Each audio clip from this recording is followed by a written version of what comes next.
So ito nga pala yung papakita ko sa inyo. Ito yung pinaka-stock na shock na hindi pa namamagic lowered. So napakalaki pa ng clearance yan. Yan ha.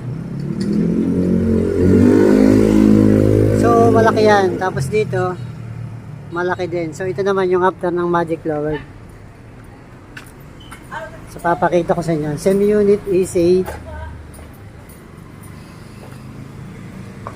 So ayan, ito na siya. Yung makita mo yung tapaludo, pasok na siya, nakatago na siya. Tapos pag nagpe-preno ka, hindi naman siya nasabit dito, hindi siya nababawasan. Ibig sabihin, okay yung clearance. So ito, 2 inches yung pinaka ginamit natin, tapos yung stock.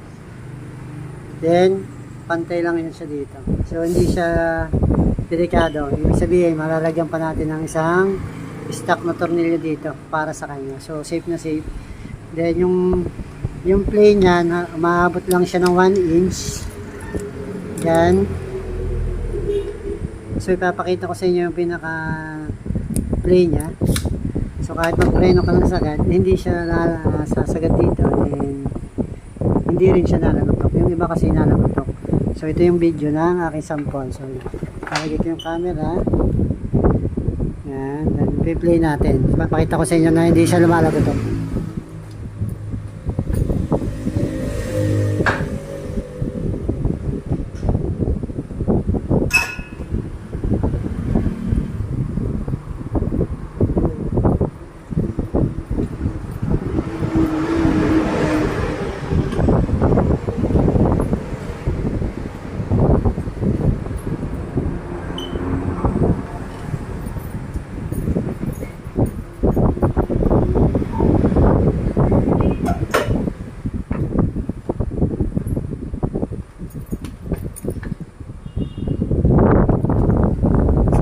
Nakita nyo kung paano siya mag-play hanggang dyan na may clearance pa, hindi pa siya nasagad. Tingnan naman natin dito sa tapaluto.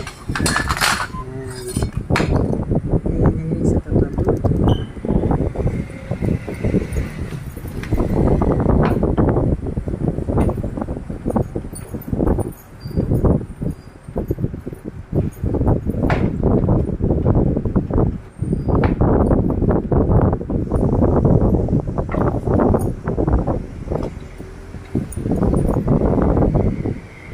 So yun, wala naman siyang sabit.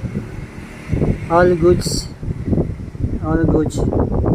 So yung gastos natin dito ay yung support oil, yung spring, at saka yung iba pang sikreto na ginamit natin siya. So yun lang yung pinaka nagastos natin. Wala pong pinaltan dyan. Sa kagandahan ay magic lower na siya. Napaka-pogi na ng motor niya. Available po ito sa lahat ng unit. Ayan. Na matataas yung tapaludo. Yan, kagaya ng icon. Mataas din ang patapaludo niyan. So yan po yung ating magic blower. So ang ganda nito ay abot na nyo yung kanyang flooring. Kaya kapag ikaw ay naka magic blower.